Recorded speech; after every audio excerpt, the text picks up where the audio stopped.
Good morning, Corpus, Christi, Coastal Bend, and listeners worldwide. Welcome on in to the Sunday Sports Rush right here on News Talk KEYS 1440 AM and 98.7 FM. I am your host, James Espinosa. I am joined alongside my co-host, my producer, one of my very good friends, my best friend. It is Adin Ducker.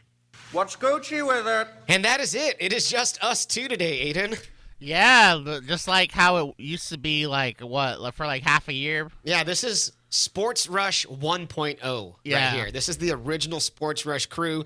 Alex is back in Dallas. Marcos is out working. Marcos is sad this morning because the Texans got walloped. He probably would have been in the studio had the Texans won. Yeah, maybe. Probably. He probably would have had more of a reason to be here. But I get it. You know, your team loses. And I'm not poking fun at him by any means. Maybe a little bit. Maybe just a tad. Maybe just a tad. That's to get back at him for the Rangers beating the Astros in the ALCS. He's had a good sports year. I'll tell him that. He's had a good sports year. It would have been cruel to me had both of my teams lost to his team. Facts. So I deserve the split at least. There we go. We're here with you this morning all the way till 11 a.m. James and Adin. And coming up in the first hour, just going to give y'all guys a heads up on what's going down today. This is the Dallas Cowboys funeral show. We are laying the Dallas Cowboys 2023 season to rest.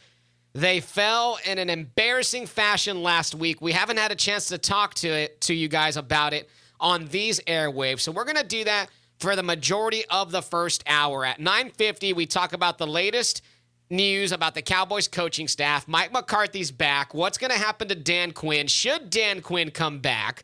I got some takes on that. At 9:30, we will dive into some NFL playoffs, Texans versus Ravens and Packers versus 49ers. We'll recap those games for you, give you guys our thoughts on that situation. At 9:20, I'm going to take a look at Dak Prescott and his continued playoff struggles because the numbers are out there. The sample size is out there already. 7 playoff games in Dak Prescott's 8-year career. And he is 2-5, and some of the numbers that have been dug up on Dak Prescott in these playoff games are damn right disturbing, ladies and gentlemen. We'll talk Dak at 9:20. Also, we'll have the latest on the Astros. They made a major trade. They signed Josh Hader. Or not a trade, they made a major signing. They acquired Josh Hader, the stud closer. What does that mean for the Astros back end of their bullpen? We'll get to all that and more, and then in the second hour at 10:30, we do have Islanders men's head basketball coach Jim Shaw. He will be talking to us because the Islanders are rolling, and they got a big game tomorrow night here at the American Bank Center at 6 p.m. against McNeese. But right now, 361-882-5397. Get in, get your Cowboys takes in. Give us a call if you want. Phone lines will be open. Call or text if you want to get your Cowboys opinions out there on this 2023 season.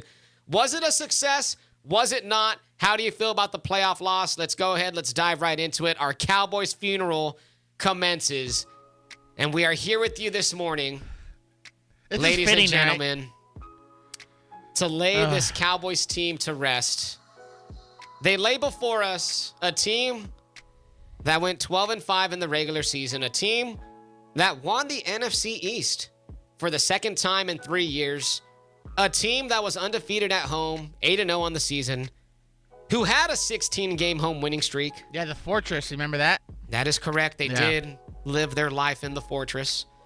A team that was a number 2 seed that had history on their side. No number 2 seed had ever lost to a number 7 seed before in the history of this current iteration of the NFL playoffs. Been a couple close games, but for the most part, the 2 seeds prevailed. A team that saw Dak Prescott in the MVP discussions. A team that had one of the most ferocious defenses in terms of takeaways. And a team that failed once again in the playoffs. The Cowboys go out in round 1. We know the story by now. 48-32 to the Packers.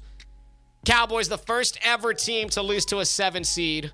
This game got so damn bad really fast. It was like the Ron Burgundy, man. That escalated quickly. Everything that went wrong or could have went wrong did go wrong for Dallas.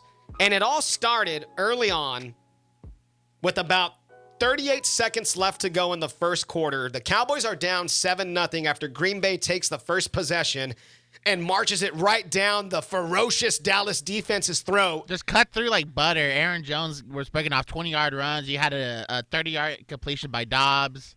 Just really bad start to the game. The defense, you want them to set the tone. You know, they're supposed to be this top 5 defense in the league in points allowed. And they just got cut through. Setting off a bad precedent, in my opinion. Dak Prescott drops back to pass. He's looking for Brandon Cooks on a slant route. You could say Cooks ran a crap route, but Jair Alexander played the route about as perfectly as he can. And when this moment happened, I knew that the Cowboys were going to be in for a long day.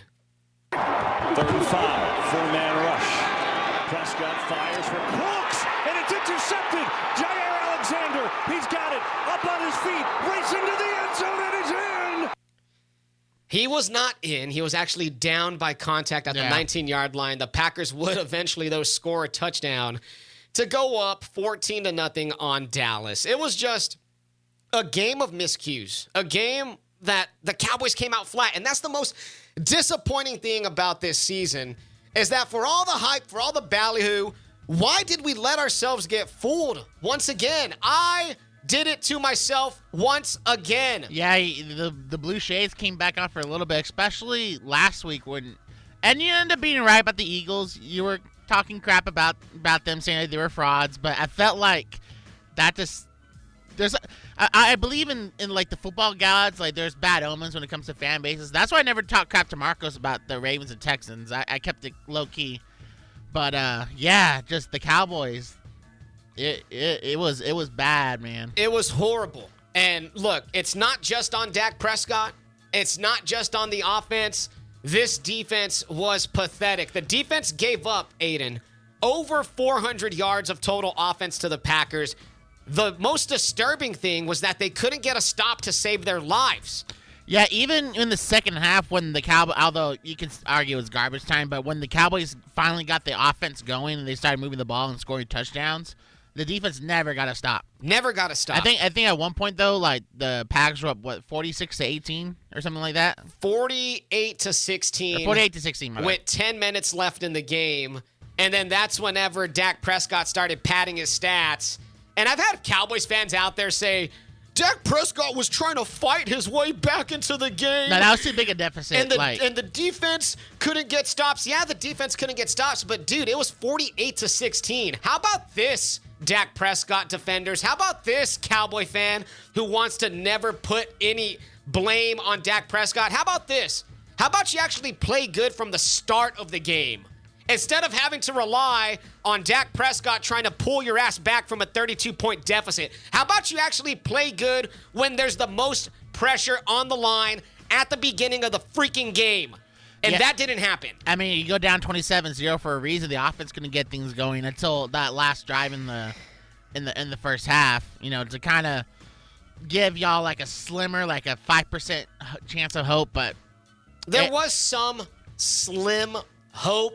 Especially with what happened with last year with the Chargers and Jaguars. It was actually the same score at halftime when the Jaguars made their comeback. So there was a little hope there, but that was quickly dashed away. The Cowboys did get that touchdown at the end of the half, and then the Cowboys got the ball to receive the second half, and people were thinking, oh, man, they might double dip. They might get back into it. They settled for a field goal when they needed a touchdown. Yes. Had they got the touchdown there, it kind of probably could have. And then the next possession, the defense gives up a touchdown. And which makes it 34-10. And I'll say it, like, not to defend Dak because it wasn't his best performance, but I still blame most of the game on the defense, just because they're the reason why the Cowboys got into the hole. The defense gave up 6 touchdowns on Green Bay's first 7 offensive possessions. Think about that. Green Bay, 6 touchdowns on their first 7 possessions. This defense is horrendous, and people were so quick to say you should fire Mike McCarthy and anoint Dan Quinn as the head coach. Dan Quinn, there's a reason why he got fired in Atlanta, ladies and gentlemen. Do y'all guys remember 28-3? Do y'all guys remember how he crapped the bed against the Patriots and how that defense, his Dan Quinn defense, gave up the lead against the Patriots? Do y'all remember that? Y'all remember how Dan Quinn flamed out in Atlanta? Yeah, there's a reason why the guy hasn't been a head coach since then. I think he coached for like 5 seasons or something, and there was only one season where they had a top 10 defensive points allowed. Some more Cowboys funeral statistics here. Let's go ahead and play this one. This is when I knew the game was over. After this point, anything that happened after this play, it was done.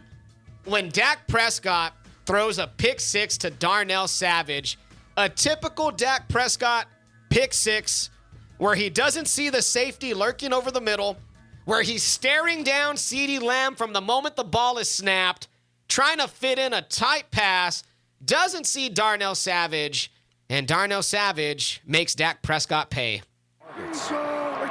2nd and 2 here, though. Here's Prescott over the middle. It's going to be picked off, and no one in front of him.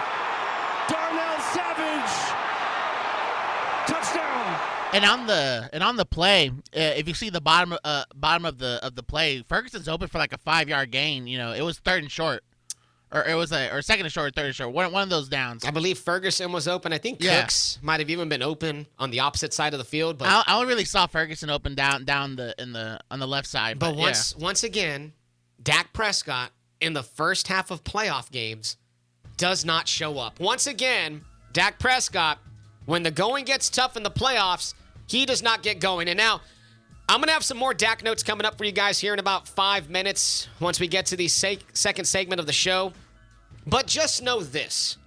At that point, when Dak Prescott threw the pick six and Green Bay went up 27-0, at that moment, Dak had only thrown for 61 yards in the first half. Mm-hmm. And that pick six happened at the 2-minute warning, pretty much. The first play out of the 2-minute warning in the first half. Dak Prescott had 61 yards passing at the 2-minute warning in the first half. Pathetic. I'm sick and tired of having quarterback one not be a part of the solution. Instead, he's part of the problem. It's almost kind of like, Tony Romo, like, he used to play, like, well in the start of the game, and then he would make that really bad play at the end of the game. It's almost kind of like flip-flop, where it's like, Dak can't, Dak can't seem to get going in the first half. He does not play well in the first half. And whenever the pressure is at its highest in the first half, the first 4 to 5 possessions of the game, in these playoff losses, Dak is shaky. He's nervous at the start. And then, by the time the Cowboys get behind two scores or more, the pressure's a little bit less, and then Dak Prescott starts playing out of his mind, and you start seeing all those beautiful passes, and you start seeing all the yards and the touchdowns and those inflated stats happen. We need Dak to play well at the beginning of the game, and he does not do that in the playoffs. Dak had 2 interceptions in the first half. Dak ended up finishing the first half with 87 total passing yards. That is just disgustingly bad. And I don't know how much time we're probably going to be in the break in a little bit, but just we haven't even mentioned the other side of the ball as much as we should, because Micah Parsons, like, he faded as the year went on, and I know he's held a lot, but still, like, he should be good enough to where he should be able to make splash plays here and there, and you just didn't see any of that in the last month of the season since like the Bills game at least. Pretty much. Michael Parsons, his MO is he plays well, like you said, Aiden, in the first portion of the year. And then the last month and a half or so, 6 games or some, he fades into oblivion. I think the last game-breaking play he made was he got a sack on Geno to end the Seahawks game or something like that. But that was the last impact play we saw from Micah Parsons. 2 total tackles, 1 solo, 1 quarterback hit, 1 pressure from Micah Parsons, the all-pro defensive end. He also didn't show up in this Cowboys loss. And he's always saying the wrong things, too. Like, he has always talking out of his butt. Like the podcast where, he's predicting, how the NFL playoffs are going to go. Like, it's just, it's a bad omen. And then he says quotes like, Dan Quinn, it's probably Dan Quinn's last year here. He might take me with him. Like, why would you, why would you say that? Like, he has like a Bobby Boucher kind of thing where, he's really good. Like, he's a really good player on the field, but, but he's a dumbass off the field, yes. I'll say it. I don't give a damn. It's These Cowboys fans want to protect all the Cowboys players. You can't say nothing ever bad about the Cowboys, and you're not a real fan. Guess what? This is Micah Parsons' first bit of adversity in his NFL career. First bit of criticism. I would like to see how well he handles it. F that. Dak sucked. The offense sucked. Mike McCarthy sucked. Dan Quinn sucked. Micah Parsons sucked. That entire defense sucked. And then you have basically like whole team was garbage. You basically have players the size of NFL corners as your linebacking inside linebacker duo. There's so many things wrong with Dallas right now, and that is our question of the day. Hit us up on the text line, 361-882-5397. How would you fix the Dallas Cowboys? I know that is a tall task. How would you fix Dallas? Hit us up on the text line, 361-882-5397. When we come back, we got more of our Cowboys autopsy. I got some disturbing Dak Prescott notes, some defensive notes on this Cowboys' pathetic performance. All of that and more. Sunday Sports Rush rolls on.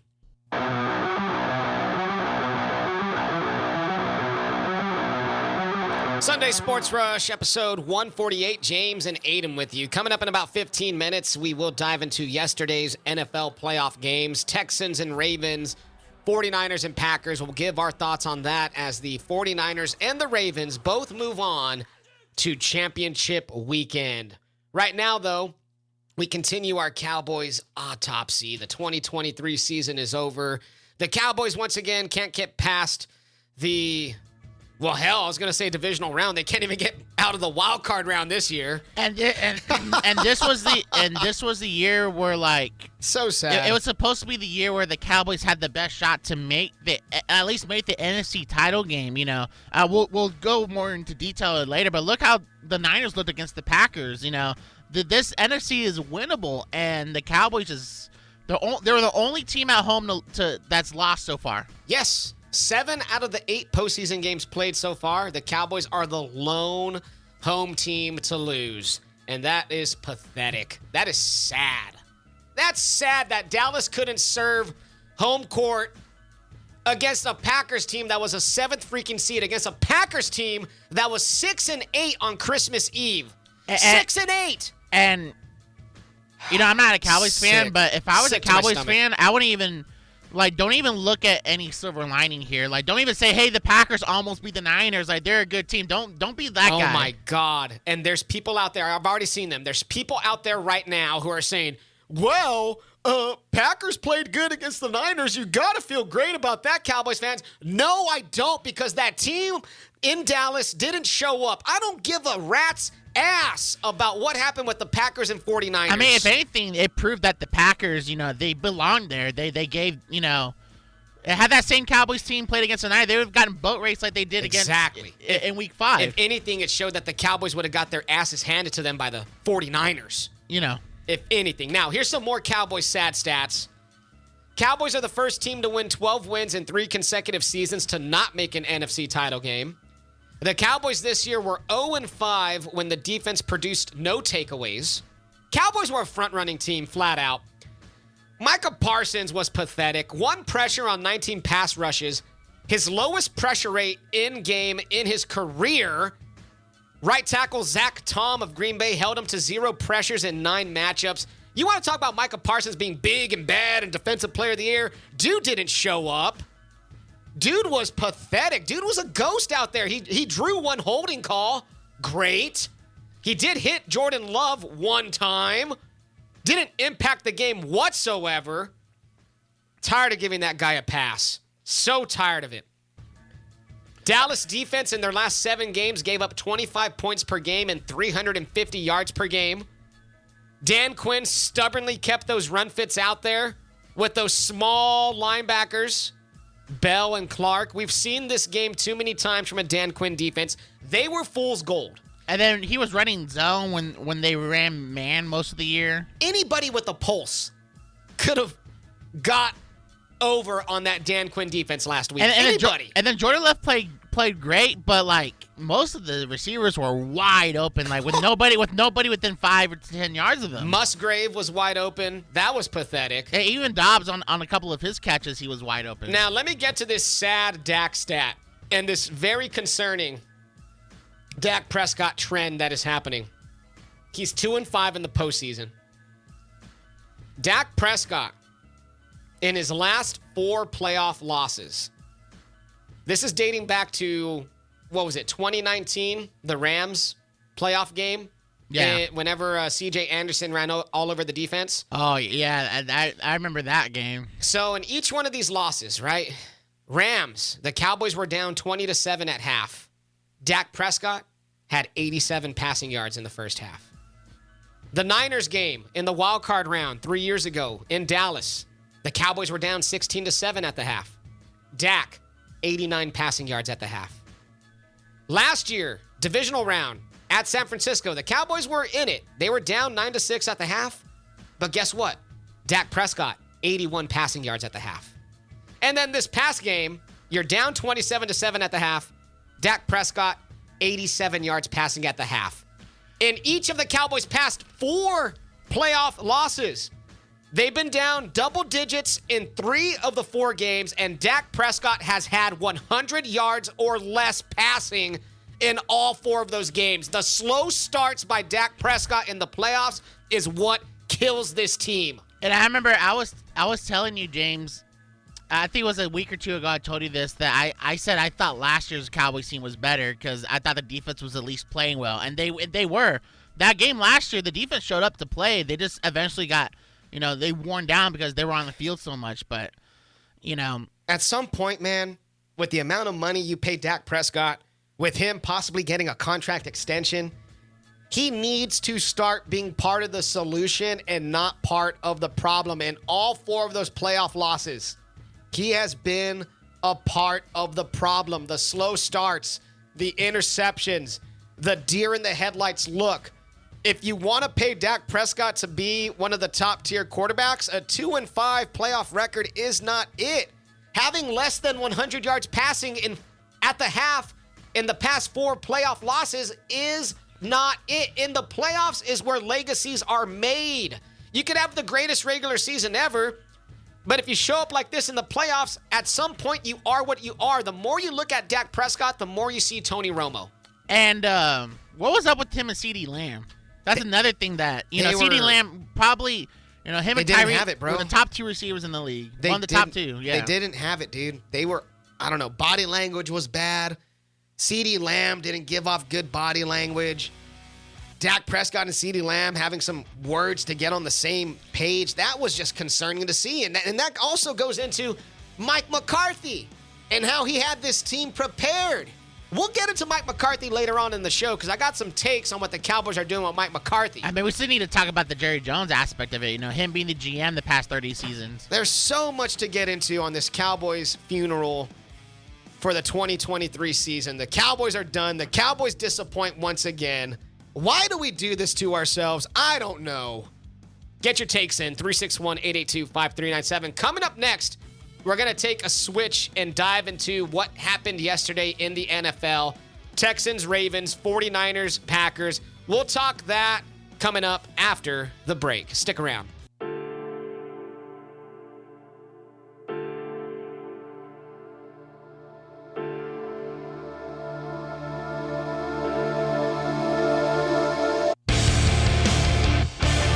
Episode 148 of the Sunday Sports Rush. It's James Espinosa. It's Adin Ducker. We're with you till 11 a.m.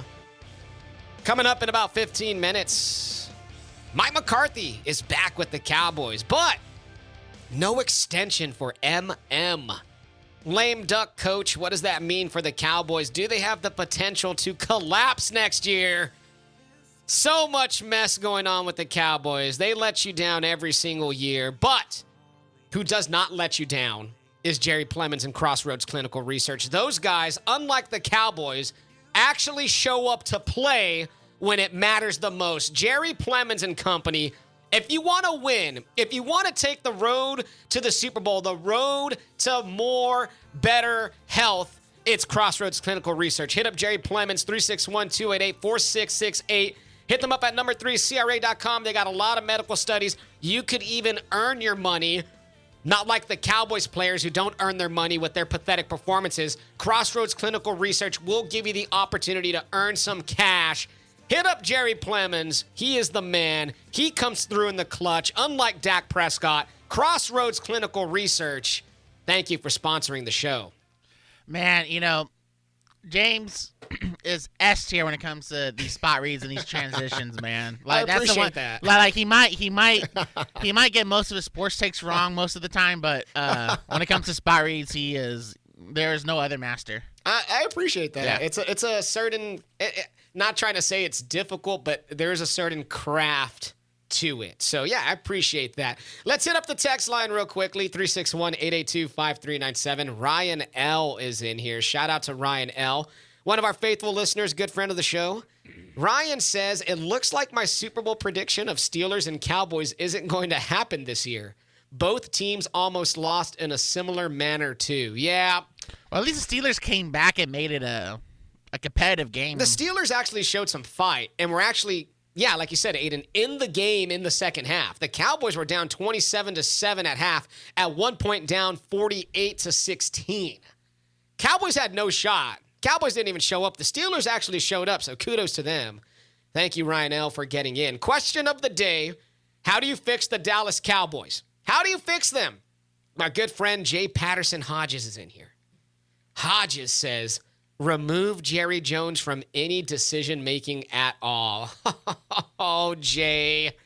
If it was that easy, my guy. Believe me, at the crux of all this is Jerry. He's the one common denominator in the last 28 seasons. All the coaches, all the players, everything has changed except for Jerry Jones and the way he structures his franchise. So, yes, it could all be traced back to Jerry in a way. I mean, it could. From the time I've been watching the Cowboys, like Jerry Jones has made some good moves. Like he's like finding offensive linemen is a strong suit. He's always been good at that. Always been good at finding a star receiver. But there's a couple great defensive players. DeMarcus Ware, then Micah Parsons. Although he's criticizing, but he started off really well. There's always like certain position groups where Jerry Jones kind of like doesn't put the best out there. So he doesn't, like safety play. We've never had, like, has the Cowboys ever had elite playmaking safety since Darren Woodson? Yeah. I mean, off the top of my head, not really. And then interior. I mean, Jay Ratliff is the only interior guy that I could think of. Jay Ratliff. Jerry Jones never really. They don't really invest in those spots. Invest. That's the word. Like, yeah, they're safety, defensive tackle. You could say are spots on the defense traditionally that have been overlooked. Yeah, and what happened? The Packers ran it right down their throats, up the middle, where Hankins was getting no push, where Mozzie Smith just was even on the field. I don't know. I mean, I'm just saying, man. Yeah. Things were bad for the Cowboys. Things were horrible. We'll save some more Cowboys takes for the next segment. Right now, though, I do want to talk about Texans and Ravens because yesterday the Ravens defeat the Texans and end the miracle season of the Texans, the dream season, 34-10. And the Texans, give them credit. They had this at a 10-10 game at the half. Texans defense was flying around. The one thing that I really enjoyed about the Texans yesterday was that their defense did a good job, for the most part, in the first half of containing Lamar Jackson in the pocket. And even when Lamar would escape, there was a guy spying, Christian Harris and company, Will Anderson. They were getting sacks on Lamar. They were tackling Lamar in open field space. Like, the Texans came around, and they showed up in the first half. Like, I'll be honest with you. Like, well, I mean, I saw mostly highlights on Twitter. I didn't really, because I was at work.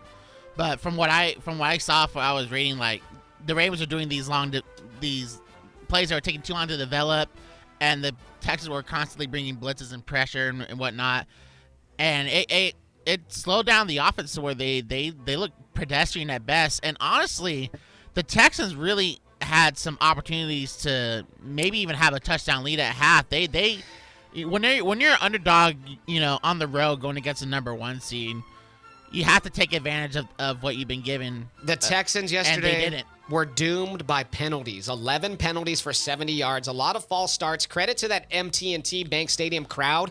They were going bonkers, bro. That crowd was crazy. I've been telling you, this is the most excited the Ravens fans have been for a team since the Super Bowl season. The Texans only put up 213 total yards of offense. If you look on Texans Twitter this morning, And yesterday after the game, there is a lot of criticism this morning of offensive coordinator Bobby Slowick. But you're going against the number one defense in the league. And you got to understand that also, right? Look, you're on the road. You have a rookie quarterback. You got a lot of young pieces on the offense. It's a tough game. A makeshift offensive line. It's a tough game, bro.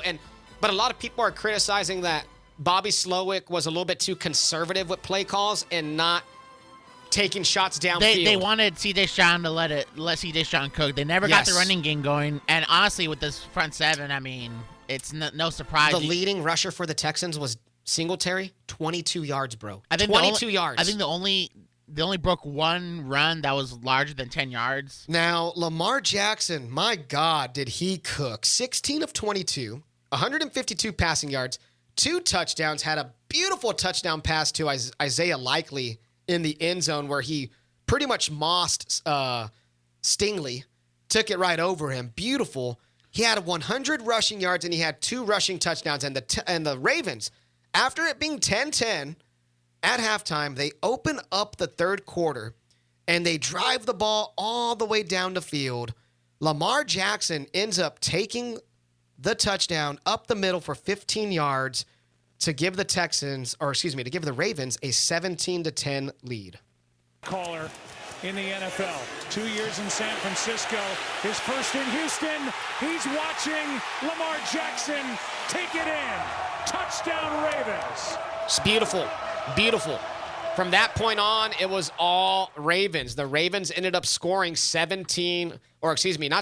scored 24 points in the second half. And there were people out there. There's Lamar detractors, and you know who y'all are. They were there at halftime. They thought that he was going to choke it up again and not show up. But unlike previous offensive coordinator Greg Roman, we actually have a legit offensive coordinator that knows what he's doing. He knows how to make adjustments. They were running more quick plays, more shallow routes, and getting Lamar involved on the run more. Because for the most part, Lamar's been passing the ball more than he usually does. This year, but there was opportunities for him to get going on the ground, and he did, involving Isaiah Likely more. Since Mark Andrews went out, Likely's been amazing. He's a stud, bro. He's so athletic. And when Mark Andrews gets back, I would like to see a little, obviously, maybe even every now and then some too tight action. Yeah. Get that going, throw a defense off like that. As they say, some 12 personnel. And the Cowboys. I saw a few Cowboys fans, man, because y'all have to say Lamar Jackson's a 2-time MVP with less accolades, with less better stats than Dak Prescott and all that. And there were a couple out there that were like, he's even worse than Dak Prescott in the playoffs. I'm just glad that Lamar Jackson beat the conference championship allegations. Let me speak. And you were one of them. You were sharing them on the. I was one of them. One of them. But unlike some Cowboys fans out there, I know how to look at evidence, and I know how to decipher and make an opinion based on new evidence. I will say this. Look, dude, Cowboy fan out there, be real with yourself. You'd rather have Lamar Jackson on the Cowboys than Dak Prescott. Let's be honest. If Lamar Jackson was quarterback in the Cowboys against the Packers, the Cowboys win. Lamar Jackson is a leader. Lamar Jackson ain't scared of the moment. Yeah, he had a rough first half yesterday, but look what happened in the second half. He showed out, and now Baltimore will host the AFC Championship game versus the winner of the Chiefs or Bills next Sunday at 2 o'clock. Baltimore hasn't hosted a conference championship game since January of 1971. Well, the city of Baltimore, when they were the Colts. Yeah, man, and the Ravens in the second half, 4 possessions, 4 scores. They dominated. First Ravens AFC title game since 2012. Well, actually, the Colts are now the Indianapolis Colts, so it's really net. So the Ravens as a franchise have never. Yeah, the Ravens as a franchise, but the city of Baltimore. Oh, the city of Baltimore hasn't had one since '71 when they were the Baltimore Colts. Right. So there we go. Now, I guess let's move on to the next game. We'll have a few minutes. We could even extend this into the next segment if we need to, if we need more time. Packers at 49ers. The upstart Packers. They go into San Francisco in a raining torrential storm. It was ugly. Weather was ugly. This game was pretty ugly. At the half, San Fran was up 7-6. But then in the third quarter, Green Bay scores 15 points, and they are up 21-14. heading into the fourth quarter, and you're thinking, damn, Green Bay might actually do this. Aaron Jones had over 100 yards. Yeah. I mean, they were looking good. Dobbs had 83 yards, but Jordan Love, not his best game. Did finish with 2 touchdowns, but at the end, well, let's rewind, because there was a big critical moment here, right, Aiden? Whenever the Packers had a chance to go up 10. Well, it was 21-14, and Yes. Love throws his first pick, and he throws it way behind this tight end, and it falls right into Greenlaw's lap, essentially. And from that moment on, Love just did not look right the rest of the game. I don't know if it was a confidence issue or something like that. Like, the elite Jordan Love that we saw the second half of the year, it just went out the window for some reason. He looked like the quarterback we saw in the first half of the season. And then the Niners get a field goal off of that. But still, it felt like, okay, the Packers had a long run with Aaron Jones, and they're in the 20-yard line or something like that. And you feel like, okay, they score a field goal here. It's going to be like, if they give up a touchdown, they'll still have a chance to win the game maybe later or going to OT. And then kickers, you have one job, man. But remind me, when did that happen? When did the missed kick happen? It happened with like a little less than 6 minutes left in the fourth. And that would have put them up by a touchdown again? A touchdown. It wouldn't have clinched the game, but it would have given the Packers a little bit of breathing room to where if San Francisco would march down the field and score a touchdown, the game's not lost. No, it's not. And then, of course, San Francisco in the fourth quarter, Jake Moody hits a 52-yarder, makes it 21-17. And then with 1:07 left, Christian McCaffrey scores from 6 yards out on a 12-play, 69-yard drive to make it 24-21. Green Bay has a chance. Green Bay's driving down the field. There is about 50 seconds left. It is 1st and 10 from, I believe, the Green Bay 40 or so. Like, they're right near midfield. Jordan Love decides to roll out right and throw a YOLO ball across his body on 1st and 10, which was an ugly floating duck, and that clinched the game for the 49ers. 25 yards. Love. Pressure up the middle. Runs away. Throws across his body. And that is picked. 49ers have it. Greenlaw. Still up. He needs to get down. Greenlaw still on his feet. He's got to go down. Just go down and the game is over. San Francisco.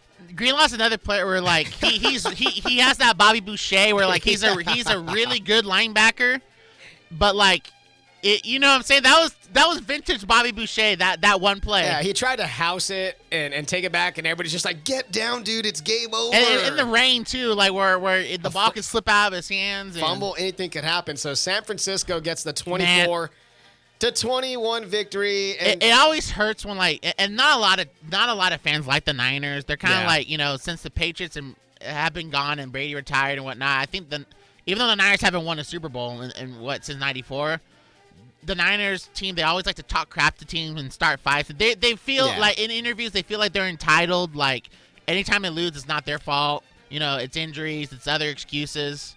But they kind of, they were thrown in the deep end, and the Packers. It was really the Packers giving them all these opportunities, but at the same time, in the back of my mind, it's like the Niners eventually they woke up and they pulled through, man. The Niners are now going to the NFC title game for the 3rd straight season, and I think 4 out of the last 5 seasons. Yeah. And yesterday was the first time that the 49ers have won when trailing by more than 5 points in the fourth quarter in the Shanahan era. They are now 1-30. I'm not completely sold. That's crazy. I'm not completely sold on Brock Purdy, but he did make a few throws. He made them when they mattered, I guess. You could say that. Yeah. They made them when they mattered. Was he spectacular? No. Did they find a way to win? Yes. And that is just what the 49ers tend to do. I think Brock Purdy's quarterback play is what got them down, in the deficit in the first place. And then McCaffrey, I think he was the star of the show for the Niners. That he broke that 40-yard touchdown run. Huge. Then he gets the touchdown to score late in the game. And so, yeah, man, that stung because I don't like the Niners. This dates back to the Ravens-Niners Super Bowl where they still gripe about the pass interference not being called, even though Crabtree grabbed him himself. But could be a rematch coming up, my guy. Could be a rematch. And we're going to go to a break right there. Yeah. Because we are kind of running a tad bit late here. But when we come back, we'll continue our NFL discussion. I do have some Mike McCarthy thoughts. He is back. And there is some fun, angry Dallas Cowboy fan audio I want to play for you guys. So make sure you stick around. The Sunday Sports Rush rolls on. Keep it here.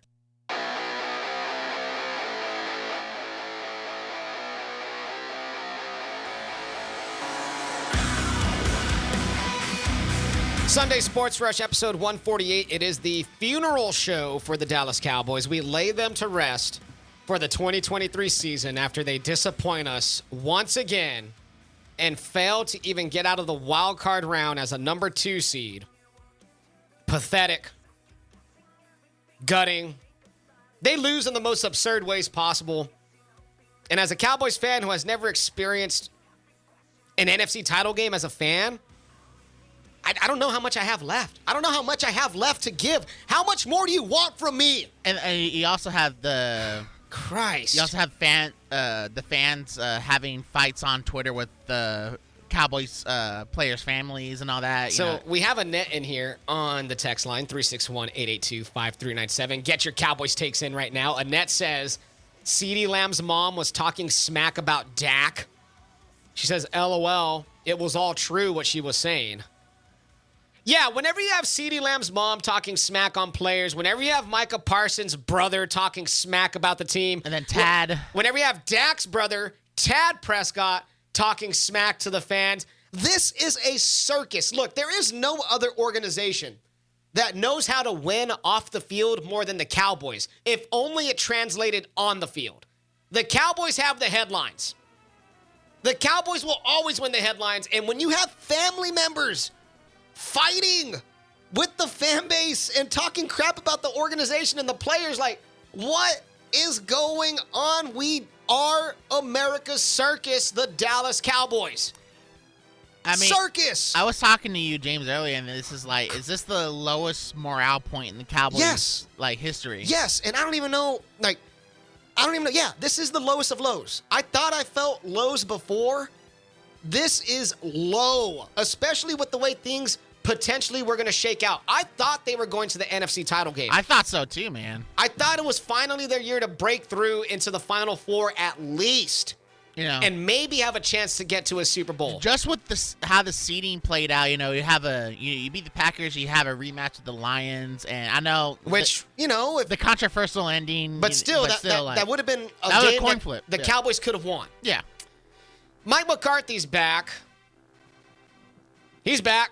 He's 42-25 in 4 seasons, so I'll give him that. All right, he knows how to win in the regular season, but in the playoffs. In his tenure, in 4 years, in the playoffs, he's 1-3. 1 playoff win in 4 years. They brought Mike McCarthy in to change the playoff perception. He hasn't done it yet. And now it was announced yesterday by Adam Schefter and company that Mike McCarthy is not expected to receive any sort of extension from the Cowboys, and he will coach the 2024 season on an expiring contract, a.k.a. he is a lame duck coach.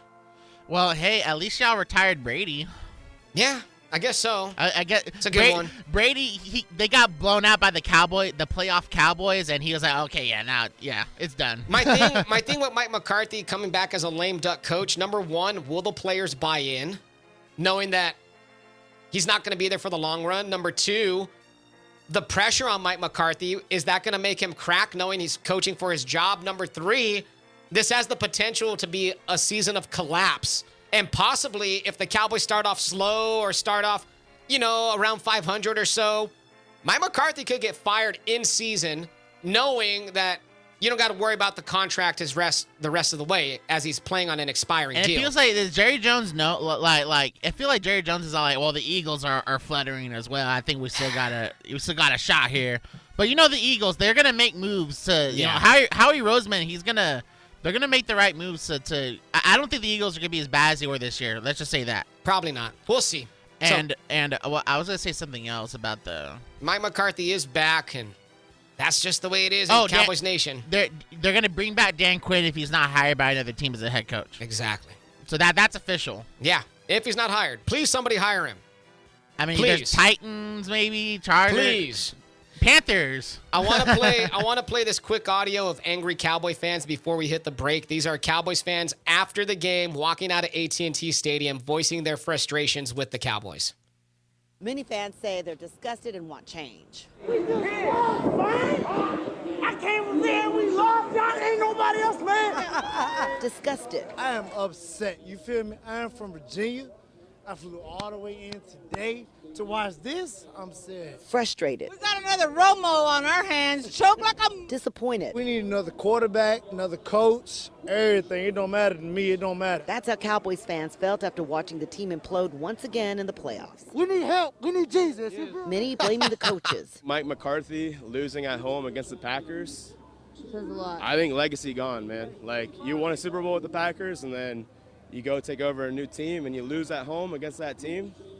Without Aaron Rodgers. You know, It's embarrassing. Others, the quarterback. No more Dak Prescott. ASAP, new quarterback. Dak, get him out of here. Trey Lance, the next stud. Let's go. Let's go, Rangers. And many fans demanding change. 12-5, 12-5, 12-5. Who cares when we lose like this to the freaking Packers who shouldn't even be here? It's disgusting. Let's get a real head coach. And if he can't do it for us, let's get a new quarterback. I'm tired. Fans came from all over and dealt with the cold weather just to watch this mess. We drove far for no reason. Fans say they were fed up and freezing. We're from Florida. We're freezing our off. I still here since 10, just to freeze to lose. Not worth it. There was enough blame to go around as the Cowboys suffered one of the most embarrassing losses in the team's playoff history. You heard him right there. Man, that was in South Dallas. A bunch of drunk Cowboys fans. Yeah. Forget Jack. Forget Mike McCarthy. We need a new coach. They were right. You're right. You have every right to be frustrated. They blew it. The worst Cowboys loss in the history of this franchise. I mean, real quick, you can't really, if they go 16-0, you can't really believe, like. I don't care what happens until they prove it in the playoffs. That's what it is. Hour 2's coming up next. Sunday Sports Rush. We talk about today's NFL games and more Cowboys takes to come. Sunday Sports Rush rolls on. Hour 2 coming up.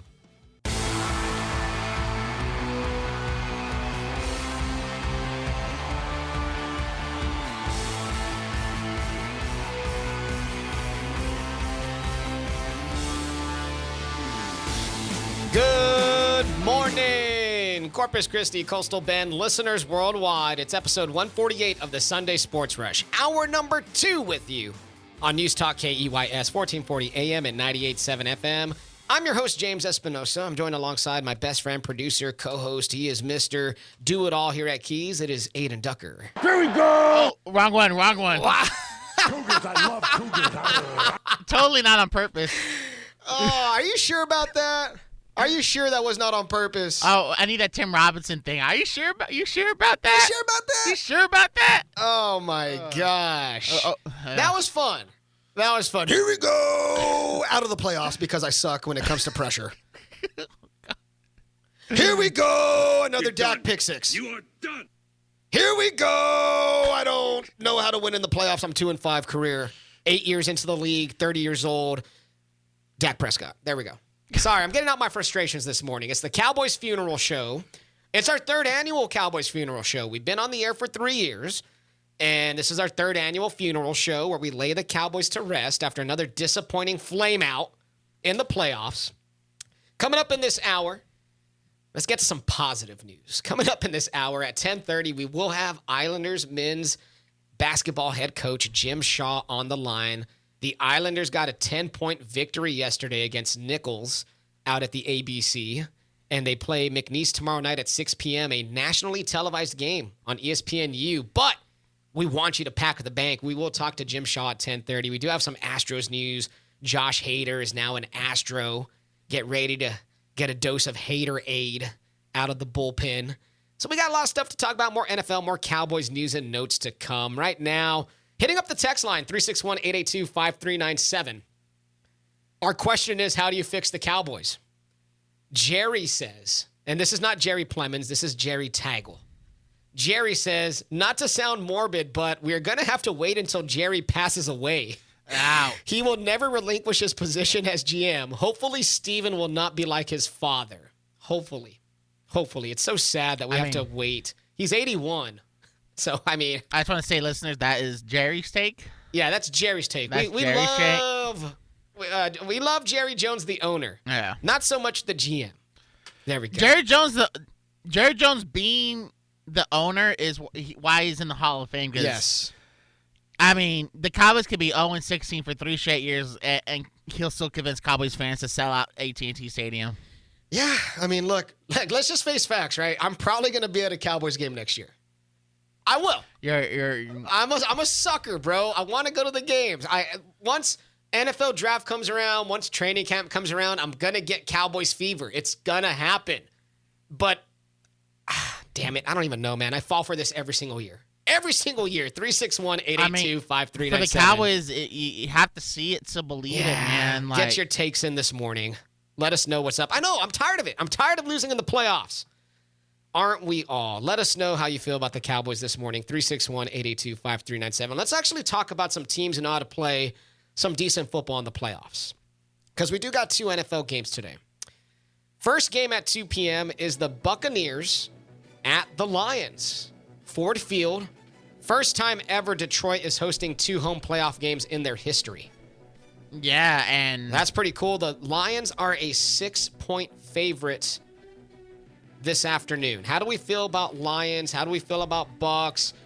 What to watch for? I guess we could say fresh off of winning their first playoff game in 32 years, the Lions will host their first divisional round appearance. And that was no slot. That they beat a good Rams team that was playing well at the end of the year. These teams will clash for the second time this season after Detroit won the regular season matchup 20-6 at Tampa Bay.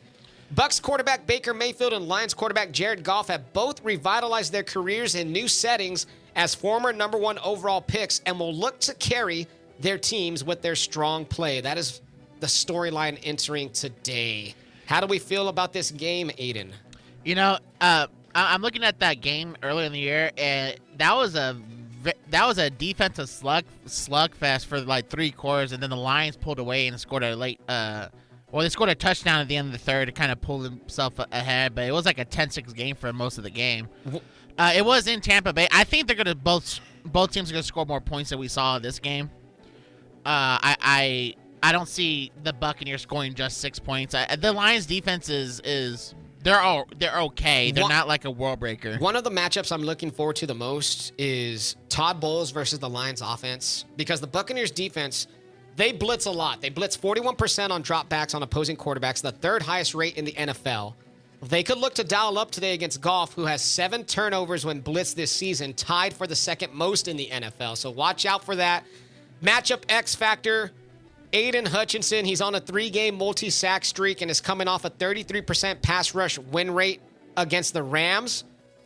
Got to see what happens right there. Game plan. Lions receiver Amon-Ra St. Brown versus Buccaneers corner Carlton Davis III in one-on-one matchups. St. Brown did have 124 yards against Tampa Bay in Week 6. Yeah, he's a stud, man. He's one of the best. He's very underrated, in my opinion. I mean, he was a top 3 receiver this year, statistically. Yeah. And he's a dude. Like, he's one of those guys. He talks a little smack. He's tough. He's not afraid to get hit. I like Amon-Ra St. Brown. And then Sam Laporta, that injury, we thought the injury was going to affect him, but he looked pretty good out there against the Rams. Caught a touchdown pass and whatnot. And then the 2-headed running back monster, that's David Montgomery and Jahmyr Gibbs. Yeah, man. That's tough. I mean, the Lions have playmakers, man. And with the Cowboys being out, I thought, man, the Lions, I think most NFL fans are rooting for the Lions to make the Super Bowl. Actually to win it, if you think about it. I'm rooting for the Lions today. They're my NFC team, I guess, since the Cowboys lost. I do not want to see the 49ers go. Why not the Lions, man? Why not? That'd be so awesome. It'd be a good story. But we need a Lions Super Bowl, at least at a Super Bowl appearance. But also at the same time, I'm kind of a fan of the Baker Mayfield story on how he was essentially thrown out of Cleveland. He bounced around. They made him a pariah, man. He played with a torn labrum in his shoulder, and he played hurt, and they thought he was the problem. The Browns haven't been any farther in the playoffs than Baker took them that one year. If the Bucks win today, I won't be mad at that. I won't be mad. They are a recent Super Bowl champion, but part of me wants to root for the Bucks because this throws out an agenda Imagine Tom Brady retiring and the Bucs make the Super Bowl. Damn. The year after he retires. That'd just be the most, cherry on top. That'd be pretty hilarious. But, Let's make a prediction. Let's go ahead. Lions and Bucks. Who do you got? I got Lions 27, Bucks 20. I think it's going to be a good game, but I think the Lions are going to show they're the better team. I'm going Lions 28, Bucks 17. I think it's a close game, but I think the Lions kind of pull away. I think you're going to see some sort of Baker Mayfield interception, some sort of turnover. I think the Lions win by 11. I just think they pull away. It's going to be close, but they pull away towards the end. And the Bucks, even though they did blow out the Eagles at the end, I think that was just a really bad Eagles team they faced and whatnot. And so I'm all in on the Lions, though. Next matchup, 5:30. Chiefs at Bills. The Bills are a 3-point favorite at home at Orchard Park. It's supposed to be 20 degrees, clear skies. Not a lot of snow, according to reports, but there will be some out there. First time that Patrick Mahomes has to go on the road in the playoffs. That's what I'm watching for. And in this historic rivalry, these quarterbacks have met 6 times, with the Bills winning 3 of the 4 regular season meetings and the Chiefs taking both postseason games in 2020 and 2021. So these teams have met many times, twice in the playoffs before, but the Chiefs taking both. And those 2 games, Mahomes lit them up, man. But it's a different Chiefs team, and this is probably the most coin flip game that we're gonna see in the playoffs. I think we're gonna get a classic today. I think this one's gonna be great. I don't think this is gonna be a shootout. I think because the Chiefs have a top 5 defensive points allowed, they're gonna limit the Bills. But the Chiefs' offense has not been the explosive monster they've been in the past. This year, they're prone to fault. They're prone to offensive lineman penalties, a lot of drops. Honestly, Kadarius Toney, what's funny is him not playing actually to me helps the Chiefs. Interesting. it helps the Chiefs and gives them a better chance to beat the Bills. Now, here's a stat to know. One area that might differentiate the Bills from the Chiefs could be winning the turnover battle. The Bills forced 30 turnovers this season, which is the second most in the NFL. The Chiefs' defense forced 17 turnovers, which is 27th most in the NFL. So if the Bills can be opportunistic, they have a great chance. A matchup X factor to watch. The Bills' cornerback health. Taron Johnson, Rasul Douglas, and Christian Benford are all banged up. While Buffalo looks like the better team on paper, a depleted secondary against Mahomes seems like a dangerous combination. Yeah, and I think, the Bills have been without Tre'Davious White. They've been without Micah Hyde and Matt Milano. Those are their 3 best defensive players, from last year. And they lost another really good linebacker against the Steelers. I forgot, Bedard or something Bedard or something like that, or Bernard. I forgot. But either way, I am worried that that's gonna hamper them a little bit. But I feel like the Chiefs' offensive, outside of Mahomes and then Kelsey at times. I mean, Rashee Rice has come along and been good, but he's looked good. He looked good last week but against the Dolphins. They just never turned it on this year. They never, you know what I'm saying? Like the Chiefs never showed the explosive Chiefs. They haven't looked the same. Travis Kelce looks like he's had a drop off in play. And nothing.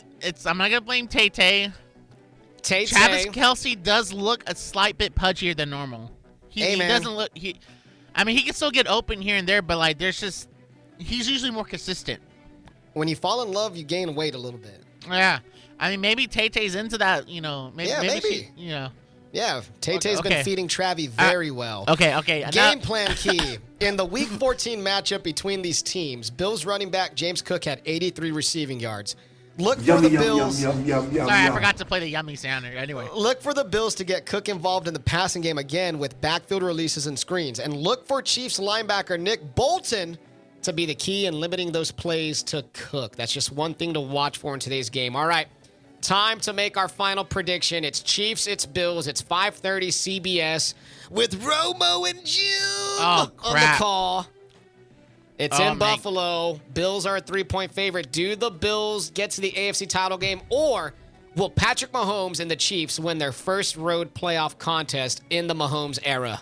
Man, the Chiefs have made 5 straight AFC title games, man. Are we on a new era? Is a new era upon us? It's not a new era. I just think that it's one of those, like, even the Pats had some sort of down years where they didn't make the AFC title game. It's hard to win, man. It's hard to get to those AFC title games, those Super Bowls consecutively. I remember in 2005 the Pats, they lost. They got blown out by the Broncos in the divisional on the road. And that was after winning 3 Super Bowls. I remember that game. That's the one where Champ Bailey, he took it, but he got tackled short. Remember? It was almost a pick six. And, man, dude, I'm going to say the Bills, I think they're going to be hungrier. The Chiefs are defending Super Bowl champs, but I feel like just because it's in Buffalo, it's going to give them a slight edge. Give me the Bills 23-20. I think Josh Allen, he rises to the occasion. A late game-winning drive. So you got a lower scoring game, 23-20. No, but even though I'm going to say Patrick Mahomes plays well late, gives them a lead, but I think or gets them tied at least, but I think Josh Allen comes up big with a late drive of his own. All right, I'm going to go. My official prediction is this. As much as I would like to see the Bills break through and grab that brass ring in the AFC, a part of me wants to see the greatness of Patrick Mahomes. You just want to see more Tay-Tay. Do it on the road, that too. I'm going to pick the Chiefs to win on the road, 33-30. Give me a Harrison Butker game-winning field goal to win the game. You really think it's going to be a shootout? I think they're going to score some points today, baby. 33-30, Chiefs win. And Patrick Mahomes and the Chiefs will have to travel to Baltimore in the AFC title game. I think that's how it shakes out.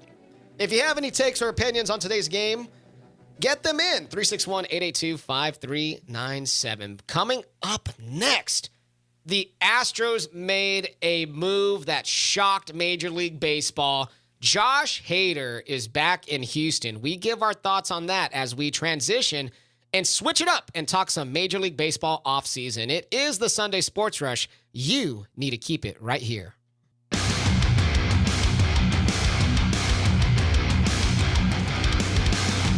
Sunday Sports Rush, episode 148. It's James and Adin with you. Coming up in about 10 minutes, we will have Islanders men's head basketball coach Jim Shaw on the line to preview tomorrow night's big Southland Conference battle with McNeese State here at the American Bank Center. Jim Shaw, Islanders men's head basketball coach, coming up in 10 minutes' time right here on the Sports Rush. I don't know if you noticed it, but I almost played the bump out. I know. I was like, oh, wait, I have to click. Because I play my bumps off the computer now. Yes. I don't play it off the B bar anymore. So we got Edward in on the text line 361-882-5397. Edward says, "I'd love my '90s Cowboys. We need bigger linebackers to stop the run." Edward also says, "Let's go Baker." He's cheering for the Bucks, and he predicts Bills 27, Chiefs 23. I can see that. That's kind of in line with what Aiden's thinking, a lower scoring game in the 20s. I see that right there. Let's go to Fred. Fred's in here on the text line. Want to pay these guys off. Thank you guys for getting in this morning. Fred says, you probably talked about this already, but it's amazing how much Romo stats look like Dak stats, especially in the playoffs. Maybe they're just regular season quarterbacks. Fair assessment, Fred. I would say you are spot on. The more you look at Dak, or the more I look at Dak, the more I see Romo. Dak is 2-5 in the playoffs. Romo was 2-4 in his playoff career. Both get kind of different in a way. Romo would start off hot. Romo would throw a devastating pick or turnover late in the game. Dak is kind of the opposite. He starts slow, usually throws an interception or so, and then pads his stats late to make it look like he actually played worth a damn. Yeah. That's kind of where they are, but essentially they have the same career arc, so to speak. Yeah, and even like that this year was, I think he's going to finish behind Lamar in the MVP race. Probably. And I remember Romo in 2014 had Aaron Rodgers not had like an outstanding year. Tony Romo was second in line in the MVP voting. Yeah. He was. I mean, look, that kind of the same career arc. But it's not. It hasn't been consistent though. Like it's usually like, okay, it's an elite year, elite sort of year here, and then like Romo. I mean, I liked Romo, but he never consistently put it together like an elite quarterback year by year. But he was good. Yeah. Same thing with Dak. Like he's good. Like I want front runner is such an insult, but like against mid to bad defenses, Dak Prescott lights it up. And look, you can say the same thing about the Cowboys defense. Against mid to bad offenses, they destroy. Against offenses who can run the ball and actually produce, they kind of are mid themselves. So yeah, look, those criticisms are harsh, but the criticisms are valid, especially the way the Cowboys didn't show up this past week. We got War Eagle in here on Twitter. Follow me on Twitter at Sir Edward James. War Eagle says, last month you put me on the naughty list when I said who cares about Dak's MVP numbers and he hasn't beat a solid team and do it in the playoffs, ... Yet here we are. You're right, War Eagle. You're right. Well, James might have put you on the naughty list, but not me. You called it, War Eagle. You called it. You were right, my guy. Dak Prescott failed us once again in the playoffs. 361-882-5397. How would you fix the Cowboys? That's our question of the day. All right. We do have some baseball news to get to, some baseball, as the season, surprisingly or not, in less than a month, on February the 14th, pitchers and catchers report to spring training. I always forget that baseball has the shortest offseason out of any of the sports. Pitchers and catchers, February 14th. Crazy. Yeah, I know, crazy. Baseball season is right upon us. The Astros made probably the biggest signing outside of Shohei Ohtani in this MLB offseason. The Astros signed left-handed pitcher Josh Hader to a 5-year, $95 million contract. Hader, known as one of the best closers in the game, now joins an Astros bullpen that features Brian Abreu and, of course, the incumbent closer, Ryan Presley. Now, the Astros are set to lose Hector Neris. They're set to lose Ryan Stanek. They're set to lose Phil Maton. 3 big losses to the bullpen. That's 207 innings worth. This signing of Hader is a stark departure from what we've known Jim Crane to be. Jim Crane has never signed a free agent for more than $58 million. This is the biggest signing in Jim Crane's career as an owner since 2011. I'm just glad he finally opened up the checkbook for some. This is the biggest signing, like offseason signing, because usually like the Astros outside of Shohei, it's the biggest one. For the Astros yes, at least, getting a free agent. Like the Astros normally they do like a midseason trade and get somebody like they got Verlander back this year. Well, they got Verlander twice. I remember they got Greinke one year. Greinke, they did have a big. Was it a trade or a signing with Garrett Cole? I think that was a trade. That was a trade, yes. Yeah. So, I mean, look, they do go out there and get guys via trades, like you said, but for Jim Crane to open up the pocketbook like this, number one, it tells me something. It tells me that he saw the bullpen struggle last year for the most part, right? Or not the most part, but they did have their struggles. It shows me that Jim Crane still thinks the window's open and that Jim Crane wants to win now. He still sees the window of opportunity there. Bringing in Josh Hader. Now the Astros arguably have the best back-end bullpen with Abreu, Presley, and Hader. The question is, Presley is not a bad closer. But you don't pay this much money to have Josh Hader be your 8th inning guy. I think Josh Hader is going to be the closer now. I mean, look, that's going to be something that Joe Espada has to work out, and that's probably going to be one of his big problem. It's a good problem to have, but I just hope this ain't a problem that affects the clubhouse.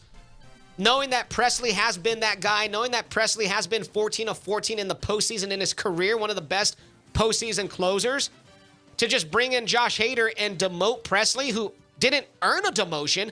I just hope that this doesn't affect the clubhouse. The Astros are too good of a franchise to let that affect them. I wouldn't worry about it. Yeah. This is a good move. This ain't like Montero where like you sign him off he had like one good half a year. Yeah, half a year with Seattle. Even with the Astros. Yeah, that too. When he came, but this is a guy, Hader, who's proven, the last 2 years of the party, he's been dominant, man. And I just think he'll fit well with the Astros culture. So how do you see it? Do you see Abreu in the 7th, Presley in the 8th, Hader in the 9th? I think you see Hader at the 8th, and then as the season unfolds, we'll see how it goes. Depending on matchups, I guess, right? Because Hader's a lefty, Presley's a righty, and that also plays into the favor of the Astros. Now you can look at, well, who's coming up in the bottom of the 9th for so-and-so team, and if a lefty would do better in that situation, you could put Hader in there. But honestly, though, you might bring in Hader because Hector Neris was so huge last year in terms of, he was, when they got in the jam. It's looking like he's gone. Yeah, no, but I'm saying maybe Hader, they bring in Hader to get them out of jams. That too. You know, So Hader. I still think the Astros need to get a bat. Hader is a career leader with 156 opponents batting average and 15 strikeouts per 9 innings. Average fastball hits about 96, can get up to 100.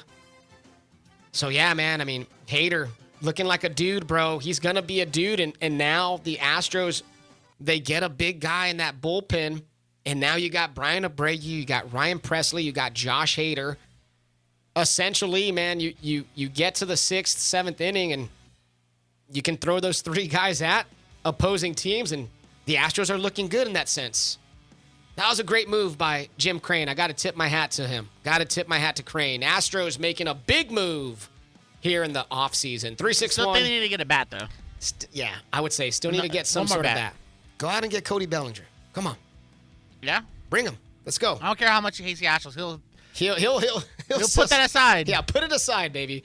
361-882-5397. Get your takes in. Coming up next, we got Islanders men's head basketball coach Jim Shaw. He's going to join us on the 1440 Keys hotline. We talk Islanders basketball after the break. Stick around.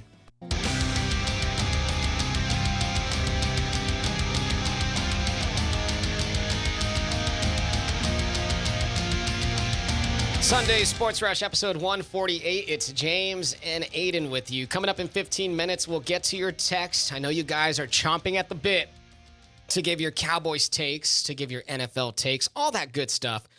But right now, we welcome on.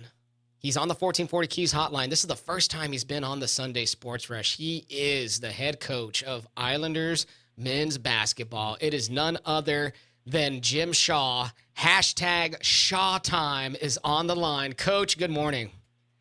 Good morning, James. Thanks for having me on. Yeah, Coach. Hey, we've been meaning to catch up with you. I know you guys, off to a pretty hot start in Southland Conference play. 4-1 in the conference. You guys had a great win yesterday against Lamar, 69-59. Winners of two in a row in the conference. Tell us a little bit about the game yesterday, Coach.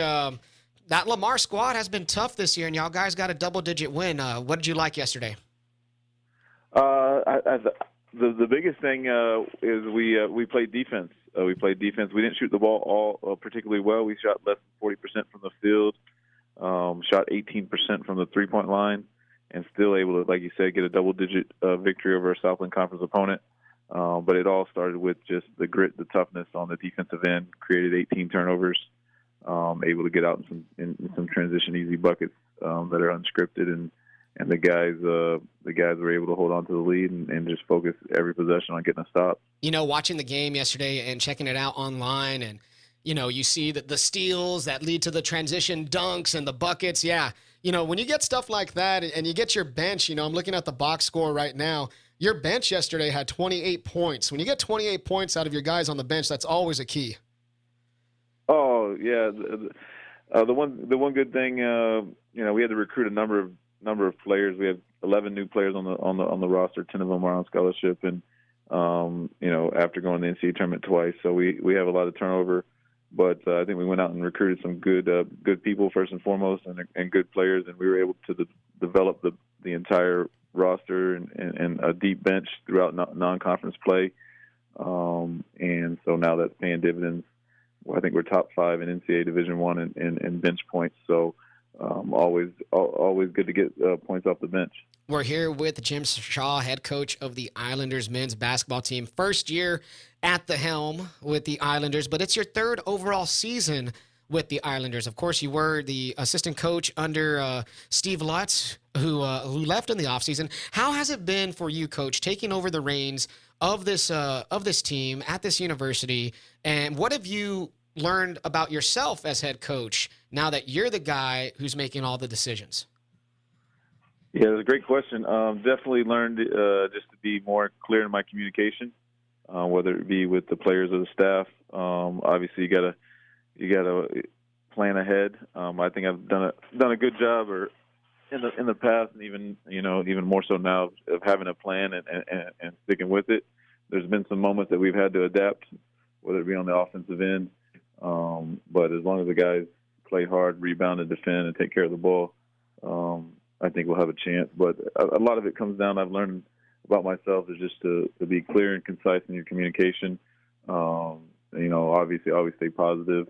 Continue to develop relationships every day with the players and staff and those in the administration, and just do your best. Do your best and treat everyone like family. Hey, that's the key right there, man. You gotta treat everybody like family. And look, like just to get a little personal right here, Coach. I'm not a full-time radio guy. I do teach Monday through Friday at a local high school here, and what I've learned as a teacher is, you could have all the strategies, you could have all the tools, right? But if the kids don't know that you care, does it really mean something? You know what I mean? You got to show the kids that you're there, that you're invested in them, and that's when you see the true growth. Would you agree with that? Oh, agree with it 1,000%. Come from a family of public school teachers. Mom and Dad were public school teachers. Went through the TRS system. Yeah. And they actually went back. They did retired. They've been retired for a while, and they actually got rehired because the local school district up there in the Fort Worth area needed some teachers. But sister's a teacher, and grandparents are teachers. Believe in what you say 100%, and at the core of even as college athletics gets into bigger and bigger, I guess, business and what have you. My core values are grounded in the educational process of, hey, this at the core of this is teaching life lessons through athletics and the game of basketball. Obviously helping these young men earn a degree and help better their lives. Hopefully they can say, hey, they're better, not only a better player, but a better person and more prepared to have a successful life for their being involved in this program. That's the ultimate goal and the mission of this program. Absolutely. We're here with Jim Shaw, head coach of the Islanders men's basketball team. They are 4-1 in conference play, 11-7 overall. Big win yesterday against Lamar, 69-59 out at the American Bank Center. You guys have a tough matchup tomorrow night, Coach. McNeese comes into this game 5-0. McNeese is a team, of course. They also have a new head coach in Will Wade. They've also brought in a lot of transfer guys. They seem to be the team that is on the radar of a lot of, pundits nationally. They lead the Southland right now, 5-0 record. But you guys come in 4-1. Tell me a little bit about McNeese. What can we expect to see tomorrow night out of them? And how do you guys, plan on handling what they bring to the American Bank Center?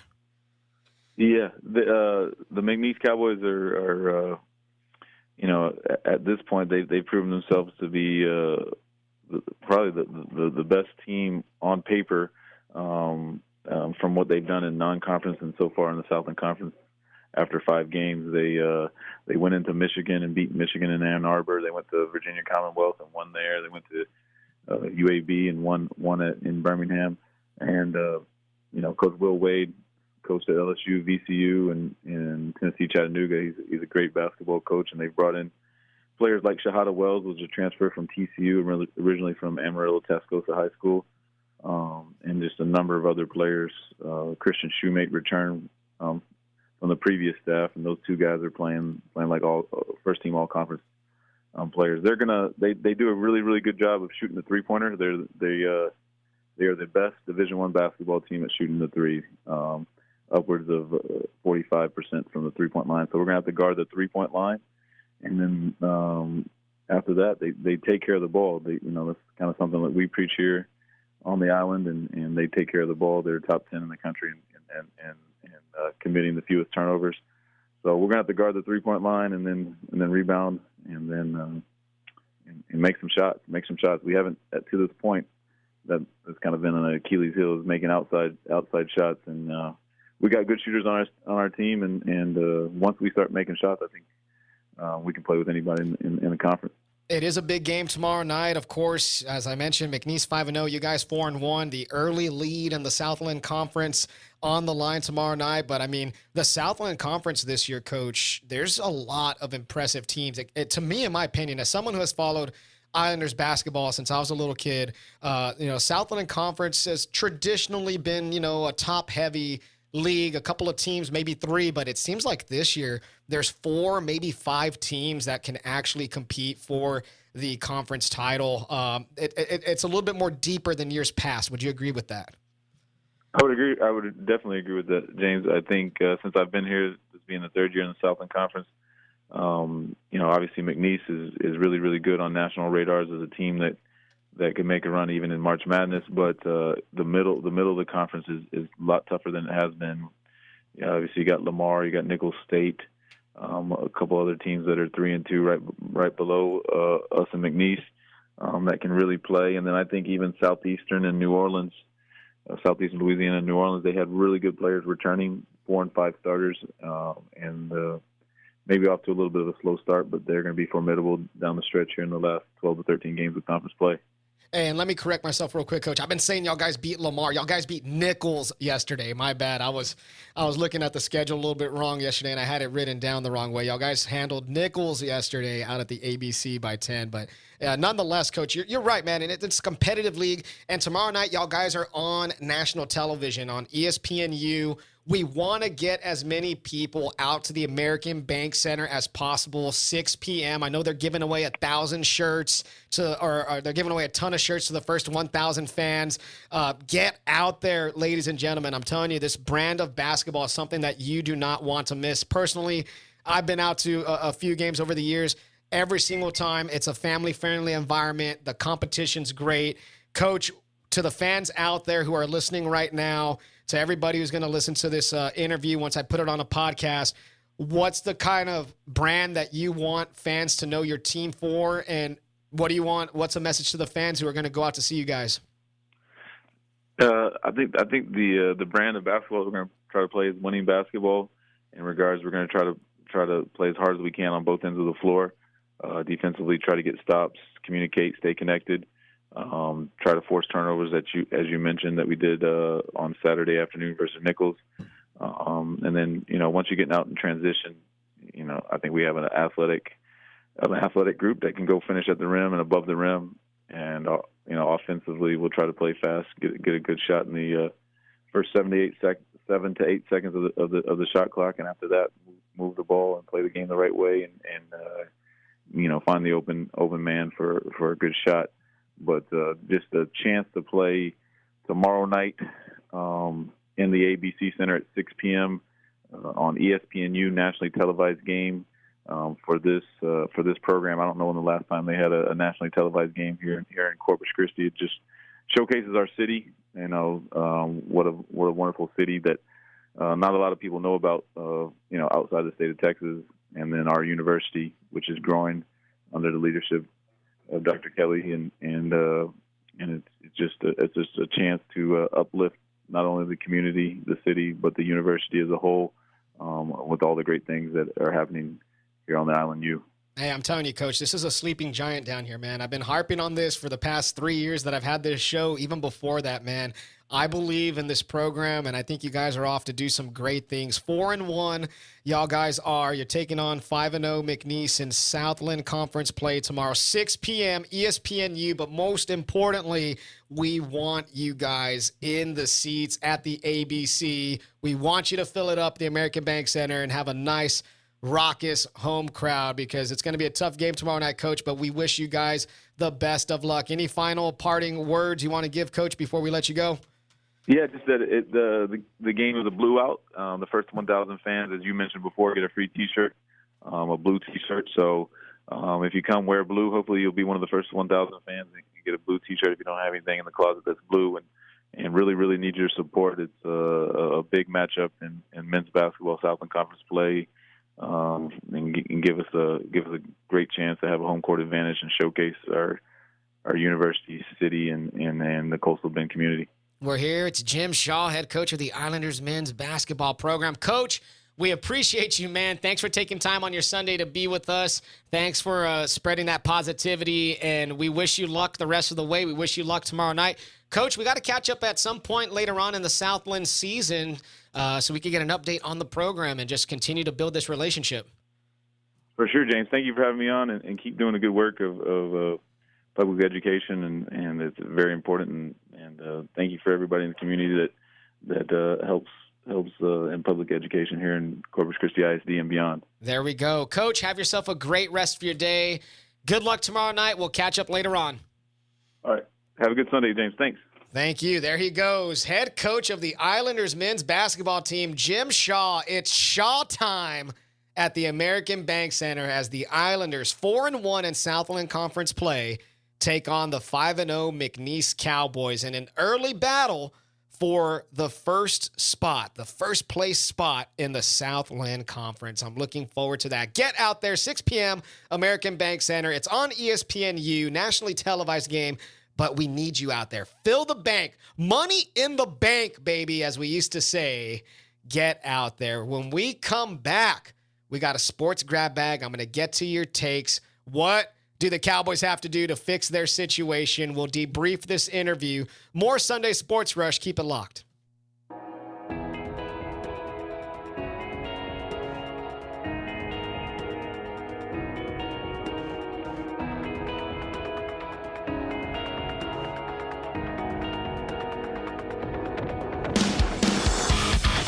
Sunday Sports Rush, last segment. James and Adin with you. We just had head coach of the Islanders men's basketball team, Jim Shaw, on the line.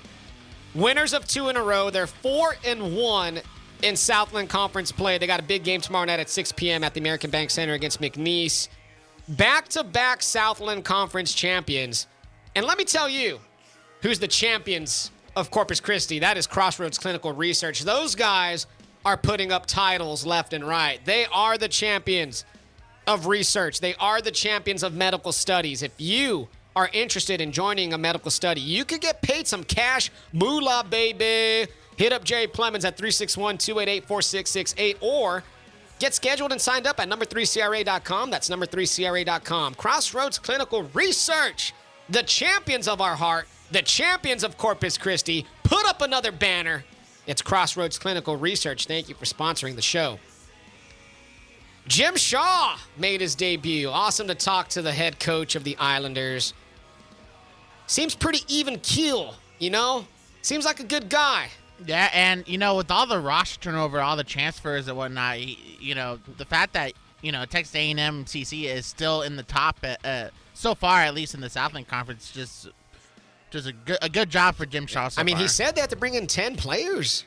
Remember when everybody transferred out after Lutz left and we were thinking, dang, there's just some dark days coming. Well, credit to Coach Shaw and company, like you said, Adin, for being able to keep it going and 4-1 in conference play with a chance to maybe take over first place tomorrow night. And also, that's a good job. And if it ain't broke, don't fix it. Like Jim Shaw's taking in some philosophies from Steve Lutz and whatnot, and they're still a solid, stout defensive team. And it was a smart move by the administration to promote Coach Shaw. Because the Shaw was a guy that Steve Lutz brought, outside, and he brought him in, right? Yes. Good move to promote Shaw and keep the continuity going because, let's face facts, the Islanders, they're a pretty big deal in the Southland. They're the defending back-to-back champs. They've been to back-to-back March Madness tournaments. This ain't a team anymore where, we're struggling to even get there. Like, getting there is kind of becoming